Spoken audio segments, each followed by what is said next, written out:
Every man wants to believe he's the good guy. But here's the truth no one teaches us. Ego doesn't crave love, it craves being seen as loving. And that's why so many of us end up hurting the women we care about, even when we don't want to. Because ego isn't trying to connect, it's trying to protect an identity. Ego craves being seen as the good guy. So when her reality didn't match my performance, I denied it, or worse, retaliated. What do you mean I don't support you? Look at everything I do.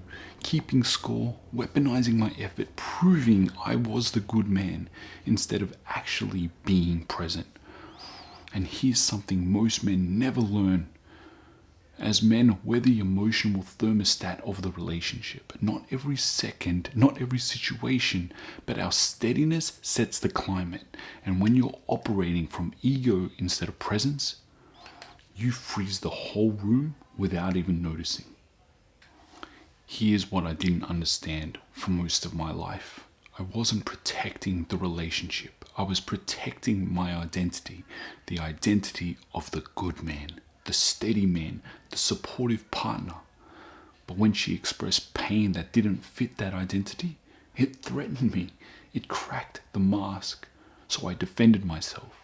I'm supportive. You're misinterpreting me. You're being emotional. Look at all I do for you. But those weren't responses. They were defense mechanisms. They came from shame, from fear, from the part of me terrified of being exposed as not enough. Because I never learned how to sit with the discomfort of being the one who caused pain. So instead of feeling it, I tried to control it. Most men don't fail at love because they don't care. They fail because they were taught the wrong version of love. We were taught, fix things, stay calm, be logical, hold it together. But real love begins where ego ends. When you're in ego, you don't love her. You love the version of yourself you wish you saw. That's why arguments feel like war. That's why her pain feels like attack. That's why you shut down. Because egoic love isn't about connection. It's about control. I didn't realize I was loving from fear. Fear of failing her. Fear of not being enough. Fear of being fully seen. So I did what fearful men do. I fixed. I rationalized. I stayed calm. I stayed in control. But I wasn't with her. Presence requires vulnerability, which ego can't tolerate. When you're in ego, you listen for accuracy, not emotion. You defend intention, not impact. You perform instead of connect.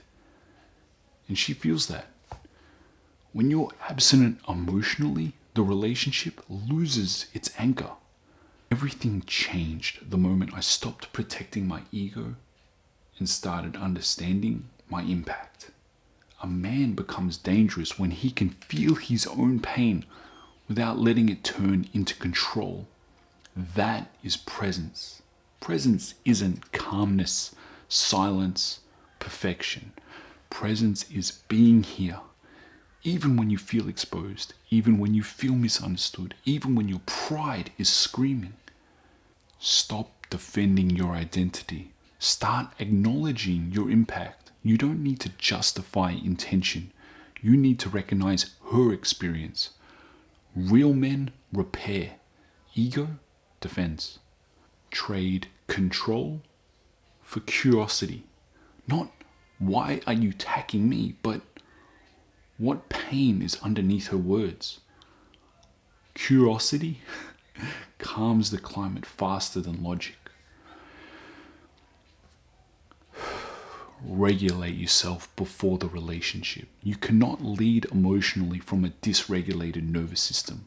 Presence begins internally, before it reaches her. When I stopped fighting her, I realized I'd been fighting myself. I wasn't afraid of losing her. I was afraid of confronting the parts of me behind the good man mask. When I faced that, the relationship stopped feeling like a battlefield. Masculinity is not emotional superiority. Masculinity is emotional resilience. When you can hold yourself, you can finally hold her.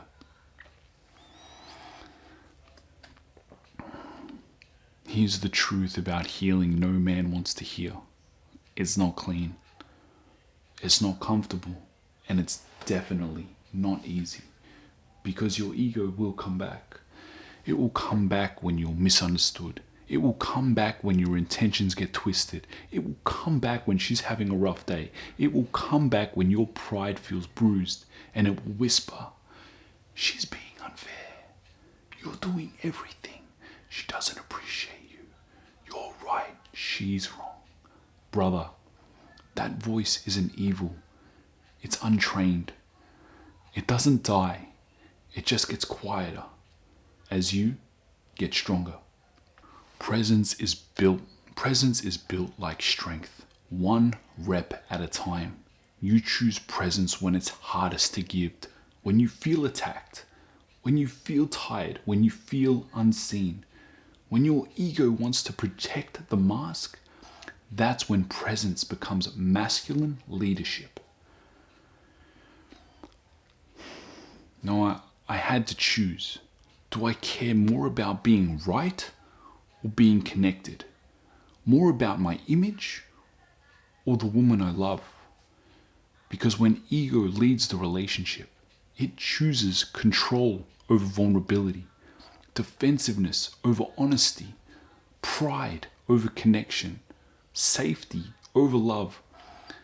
And that's why most men will never experience real love. Not because they're bad men, but because they never face themselves. You are not broken. You are not weak. You are not beyond repair. You're just an untrained man trying to love with tools you were never given. So here's my invitation. Face yourself. Be honest with yourself. Be kind to yourself, because the moment you stop running from your pain, your heart wakes up. You become steady. You become grounded. You become the safe presence your relationship has been starving for. That's real masculinity. That's presence. That's real love. And if you're ready to walk this path, welcome to the Citadel, revealing men from truth, not performance, one brick at a time, one rep at a time, one moment of honesty at a time. Let's keep going, brother.